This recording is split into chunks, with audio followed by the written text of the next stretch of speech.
Siamo a Butrio, sono venuto a trovare naturalmente Francesco Spitaleri, che è l'enologo del Conte Artemis di Maniago. Sono venuto a trovarti proprio per capire un attimino qua a Butrio. Ho visto che a macchia di leopardo chi è stato fortunato, chi un po' meno, insomma, no?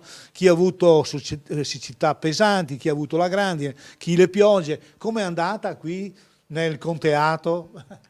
No, diciamo la stagione ha avuto i suoi problemi. Abbiamo cominciato con quel colpetto di freddo che ha fatto un po' di danni da gelo, si è proseguiti nella stagione con piogge intense, miste a periodi di asciutto abbastanza prolungati. La vendemmia che si prospetta e che abbiamo iniziato sui bianchi già rispecchia un po' queste cose qui, quindi si lavora molto con la cernita in campo, andando a vedere appezzamento per accorpare gli appezzamenti che sono più simili. Sì, si parla molto di questa ribolla gialla, no? Allora molti in questo momento non vogliono nemmeno parlare o menzionare su questo, magari sono indaffarati con le vendemmie, cioè tipicamente i friulani, no? Cioè i friulani fanno la vendemmia e i veneti invece vanno a vendere in questo momento, no? Perché portano a casa prima l'ordine. Senti, qui che se ne parla? Tu come la vedi questo? Perché si parla della tutela di questo vitigno, ma il vitigno non ha la tutela perché non la può avere perché ce l'ha un territorio. Allora da che parte stiamo qui? Ma il problema non è facile, perché non è facile bloccare un vitigno che porta il nome dell'uva, quindi essendo ribolla gialla il vitigno e non un nome associato al territorio, associato al Friuli, da questo possono nascere una serie di importanti difficoltà. La si può piantare anche in Sicilia, perché in Sicilia c'è la ribolla gialla, magari non viene come qua, però.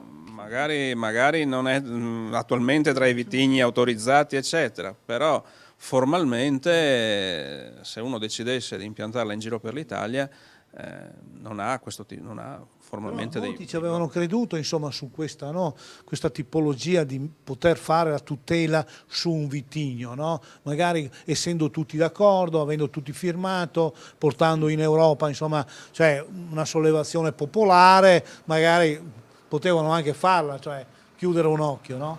Invece non è stato così perché non siete tutti uniti. Sul fatto di chiudere un occhio, no, la escluderei a priori, anche perché non è che dobbiamo contare sul fatto che la comunità chiuda un occhio, dobbiamo contare sul fatto di portare un progetto credibile. Il primo ostacolo è sicuramente l'unità dei friulani, perché ogni territorio è portatore di istanze molto spesso unicamente a vantaggio proprio, mentre bisognerebbe forse avere una visione più di insieme e più di regione in questo senso.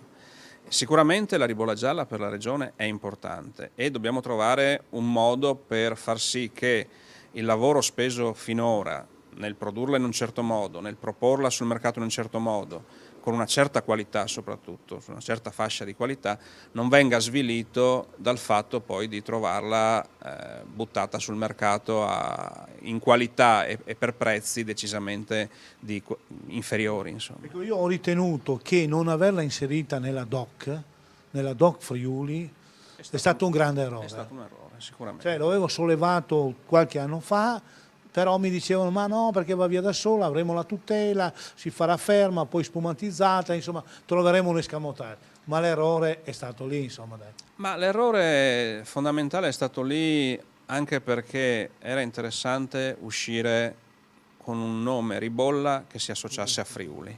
Certo, noi siamo Colli Orientali del Friuli, nella nostra DOC già associamo ribolla e Friuli, però avere questa possibilità, cioè una bandiera unica sotto cui far girare un quantitativo anche importante di bottiglie, poteva essere una cosa da sposare. Bene, allora noi ci beviamo una ribolla gialla, noi salutiamo naturalmente Francesco Spitaleri che ha parlato a nome della proprietà e naturalmente il Conte Alberto che come sempre ci ha ospitato in questa bella location, devo dire la verità, bellissima perché anche questo è un punto vendita anche, no?